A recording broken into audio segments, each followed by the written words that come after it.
Nah, bagaimana sih caranya dengan iklan budget minimalis tapi bisa hasilnya bukan maksimalis ya, terlalu terlalu gimana ya? Jangan budget iklan minimalis dan bisa makan, ya. Artinya profit ya, bisa makan itu. Kalau maksimal tiap orang tuh beda-beda, bisa aja iklan 1 juta misalkan dapatnya 5 juta atau dapatnya 3 juta. Saya sulit gitu ya memenuhi ekspektasinya. Budget iklan minimalis dan bisa makan dari situ. Artinya profit ya. Jadi saya agak berat memenuhi ekspektasinya. Nah, cara yang saya lakukan gitu ya. Sebelumnya disclaimer dulu, mohon maaf jika ada kesamaan teknik ataupun kesamaan metode gitu ya dari online course yang lain. Saya juga sangat berhati-hati, gak mau sampai ilmu orang tapi saya publikasikan di sini, apalagi itu ilmu berbayar. Saya sangat menjaga gitu. Nah, ini murni saya temukan sendiri. Mohon maaf nih kalau ada kesamaan sama yang lain, yang khususnya para pengajar gitu. Ini murni saya temukan sendiri. Jadi gitu ya, saya mikir gitu ya. Kenapa sih kita kan pakai ada yang namanya teknik closing ya, chasing. Di mana ya dirayu-rayu lah, berusaha si calon customer tuh. Tapi pernah nggak sih kepikiran bahwa si lead itu datang dari interest yang mana? Misalkan kan dari ada tuh resultnya tuh di konversi.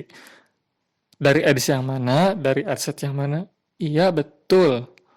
Tapi pernah nggak diukur?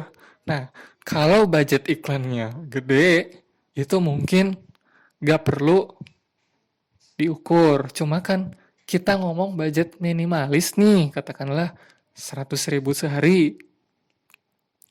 Nah, kita harus tahu nih, si lead itu datangnya dari mana, dari interest yang mana. Katakanlah kita running iklan ya, yang satu campaign 50.000, campaign 2 50.000 nih. Saya contohinnya apa yang saya lakukan ya, 50.000 satu adset dan 3 ads nih. CBO ya, budgetnya di campaign. Interest 1 di situ, interest 2 di campaign 2. Misalkan nih, interest 1 tuh katakanlah online shopping, interest kedua misalkan entertainment. Nah, kita track tuh, kan jalan barengan tuh nanti menghasilkan, katakanlah sudah menghasilkan result ya, asumsi saya di bisnis online teman-teman, dapat resultnya tuh. Kita tuh bisa breakdown tuh jamnya. Saya tuh catat tuh, si lead ini tuh misalkan 100.000 dapat 6 lead ya. Lead yang kita urutin tuh di rename di WhatsApp-nya. Urutin lead ke-1, lead kedua, ketiga, keempat, kelima, keenam. Sama tanggalnya tuh, misalkan tanggal hari ini, misalkan tanggal 1 Januari nih, 1 Januari, berarti kosong leadnya nomor 1 nih. Nomor 1, nomor 2, nomor 3, nomor 4, nomor 5, sama tanggalnya. Di tanggal itu kita bisa lihat tuh jam masuknya dia dari pertama chat, kan kelihatan tuh misalkan masuknya jam 7 pagi. Lead 1 masuk jam 7 pagi, lead 2 masuk jam 9, lead 3 masuk jam 10. Tentu kan si lead ini tuh datang dari dashboard ya. Cuma kita harus tracking nih interest mana, dia datang dari interest mana. Misalkan campaign 1 itu resultnya 3, campaign 2 resultnya 6. Kita tracking tuh, ini dapatnya dari interest yang mana. Kita tracking dari jam. Di breakdown dari jamnya ya, dari zona akun iklan. Oh, ternyata dari sini nih. Kita catat tuh di spreadsheet ataupun di buku catatan lead 1 datang dari interest ini. Lead 2 datang dari interest ini. Nanti bisa ketahuan si lead ini tuh datang dari interest yang mana dan bisa closing atau enggak. Nah, tentu kita jalanin terus, entah itu 5 hari, 7 hari, 10 hari. Nanti kita bisa ambil kesimpulan yang closing itu tuh dari interest yang mana. Karena kalau kita gak tracking nih, di beberapa kasus bisa aja campaign satu itu tuh interest online shopping tuh murah gitu ya, CPR-nya, cost per result-nya itu chatnya itu murah. Katakanlah 10.000. Sementara dari campaign yang kedua, dari entertainment, interest-nya, dia itu CPR-nya itu 15.000 nih. Ternyata setelah jalan beberapa hari, si campaign yang agak mahal itu ternyata ada closingnya nih. Ada closingnya, entah itu berturut-turut atau selang-seling, ataupun lebih banyak closingnya daripada si campaign yang pertama yang murah. Dari sini aja, ketika kita tracking lead WhatsApp kita, ataupun misalkan pakai form ya, misalkan cuma asumsinya teman-teman itu pakai WhatsApp ya, saya ngomong tuh, kita bisa tracking dari interest yang mana, dia di closing dari interest yang mana. Dengan cara itu tuh, kita bisa lebih optimalkan, walaupun dari si campaign 1 itu lebih murah,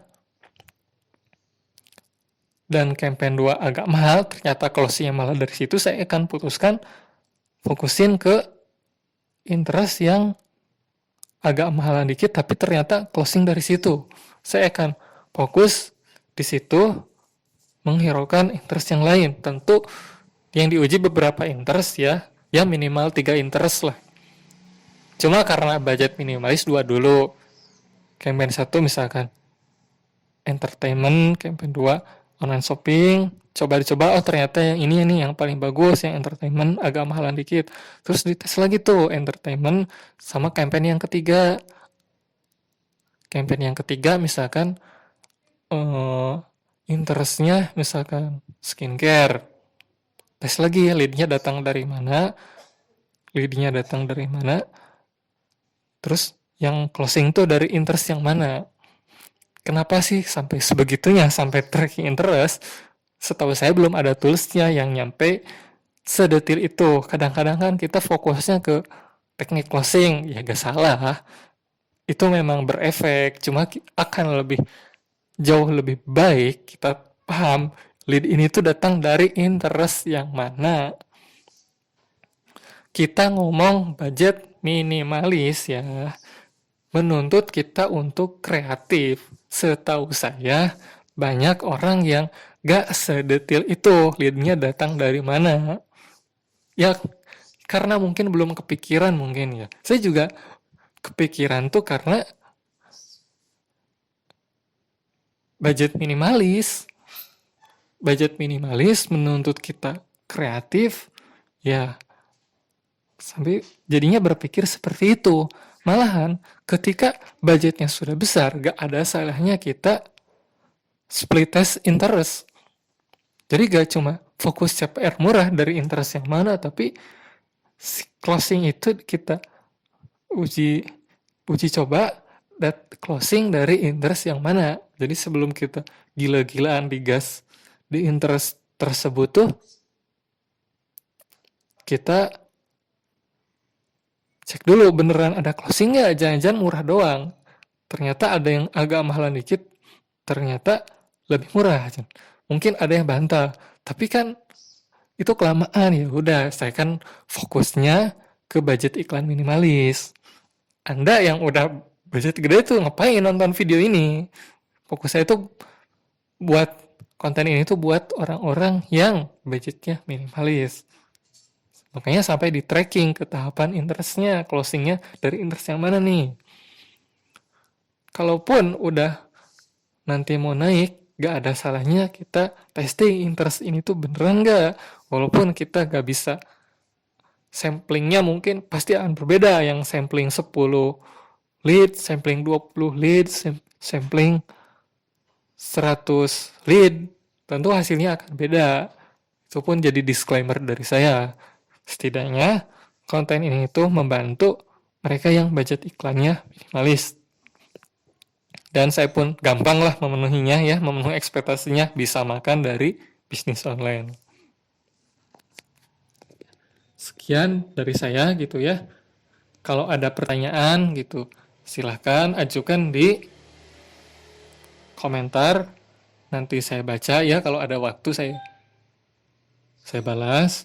Dan buat teman-teman yang mau saya bantu koreksi dan saya bantu revisi, bukan buatin ya, revisi landing page-nya supaya lebih bagus, silahkan komentar di video ini. Nanti yang terpilih bakal saya bantu landing page-nya sebisa saya ya. Saya gak bisa menjanjikan setelah dibantu bakal berhasil iklannya, setelah dibantu bakalan profit besar, enggak. Setidaknya saya berusaha bantu dari segi landing page-nya. Silahkan tulis landing page-nya di URL teman-teman ya.